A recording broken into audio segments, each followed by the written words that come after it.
हमारा ये मिस्टीरियस दिमाग उतना जटिल नहीं है जितना आप सोचते हैं, बल्कि उससे कहीं ज्यादा जटिल है। हमारे इस भौतिक शरीर में ये छोटा सा दिमाग अनगिनत संभावनाएं रखता है, बट अफसोस तो यह है कि हम इसकी शक्ति के बारे में नहीं जानते।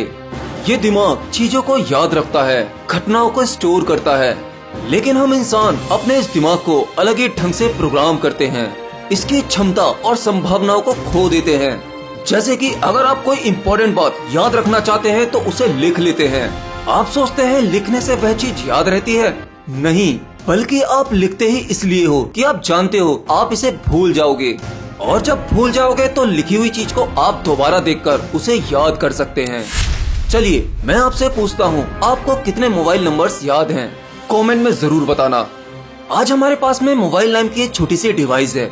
हम ज्यादातर नंबर्स याद करने की कोशिश नहीं करते, बस अपने मोबाइल में टाइप किया और उसे सेव कर लेते हैं। असल में हम अपने दिमाग का इस्तेमाल ही नहीं करते। दिमाग से इस्तेमाल होने वाली चीजें आजकल हमने टेक्नोलॉजी पर छोड़ दी हैं।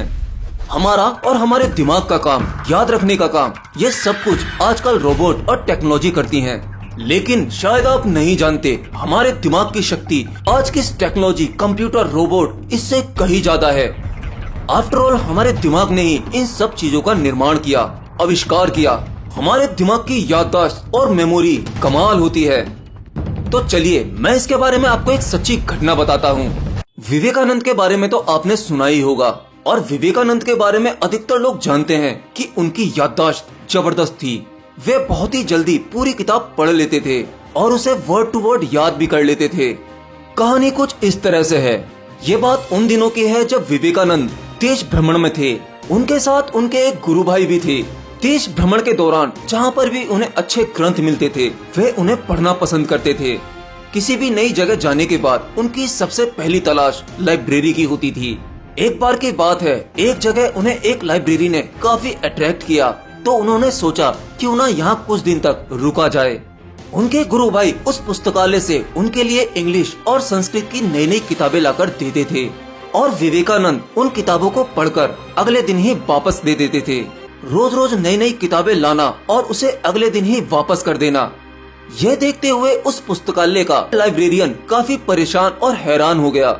उसने स्वामी जी के गुरु भाई से कहा, क्या आप इतनी सारी नई नई किताबें केवल देखने के लिए ही ले जाते हैं?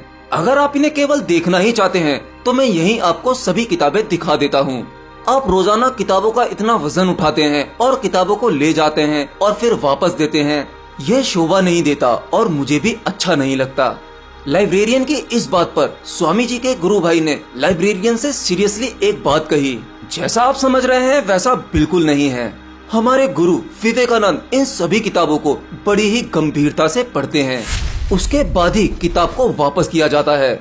लाइब्रेरियन ने यह बात सुनी और काफी चकित हुआ और कहा, यदि ऐसा है तो मैं आपके गुरु विवेकानंद जी से मिलना चाहूँगा। अगले दिन स्वामी जी की मीटिंग उनके साथ हुई और स्वामी जी ने कहा, महाशय आप हैरान ना हो, आपकी लाइब्रेरी से आई हुई सभी किताबों को न केवल मैंने पढ़ा है, बल्कि वह सभी किताबें मुझे मुंह जवानी याद हैं। इतना कहते हुए उन्होंने वापस की हुई कुछ किताबें उस लाइब्रेरियन को थमाई और किताब में मौजूदा महत्वपूर्ण कंटेंट उन्होंने मुंह जवानी उस लाइब्रेरियन को सुना दिया। लाइब्रेरियन चकित रह गया। फिर लाइब्रेरियन ने उनकी तेज याददाश्त का रहस्य पूछा।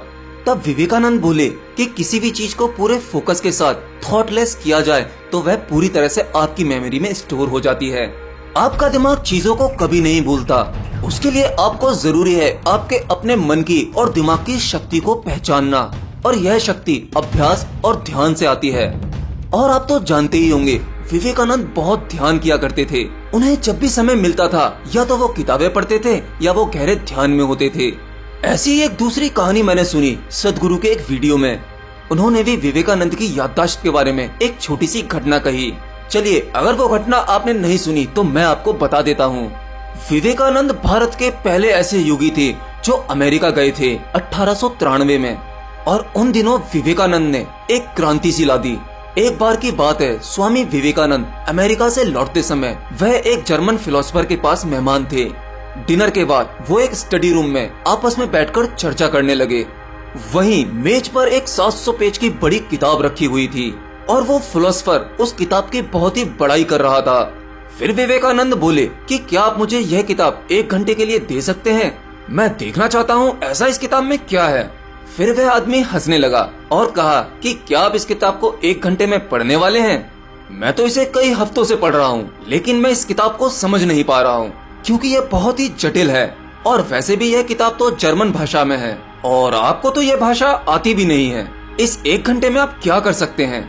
विवेकानंद ने कहा कि आप जरा किताब तो दीजिए, किताब को देखकर बताता हूँ कि क्या कर सकता हूँ। तो फिर उन्हें वह किताब दे दी गई। उन्होंने उस किताब को अपने दोनों हाथों के बीच में पकड़ा और फिर आंखें बंद कर बैठ गए। और फिर 1 घंटे बाद किताब को वापस करते हुए विवेकानंद ने कहा, इसमें कुछ भी खास नहीं है। उस आदमी को लगा कि विवेकानंद के घमंड की तो हद ही हो गई। आपने किताब को खोला तक नहीं और आप उसके बारे में कमेंट कर रहे हैं। इवन आपको ये भाषा तक नहीं आती। मतलब वो थोड़ा सा चिढ़ गया कि ये किस तरह की बकवास है। फिर विवेकानंद बोले कि आप किताब के बारे में कुछ भी पूछ लीजिए और मैं आपको बताऊंगा। ठीक है, उन्होंने कहा पेज 633 में क्या लिखा है।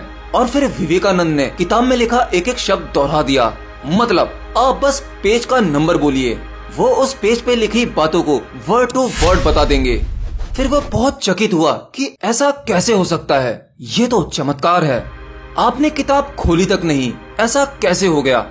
विवेकानंद बोले, इसीलिए लोग मुझे विवेकानंद कहते हैं। विवेक यानी बोध। वैसे उनका नाम नरेंद्र था। उनके गुरु ही उन्हें विवेकानंद कहते थे क्योंकि उनके बोध की क्षमता ही कुछ ऐसी थी जो उनके गुरु ने पहचान ली थी। तो कुछ इस तरह से थी विवेकानंद के दिमाग की क्षमता, उनके बोध की शक्ति, उनकी स्मरण शक्ति।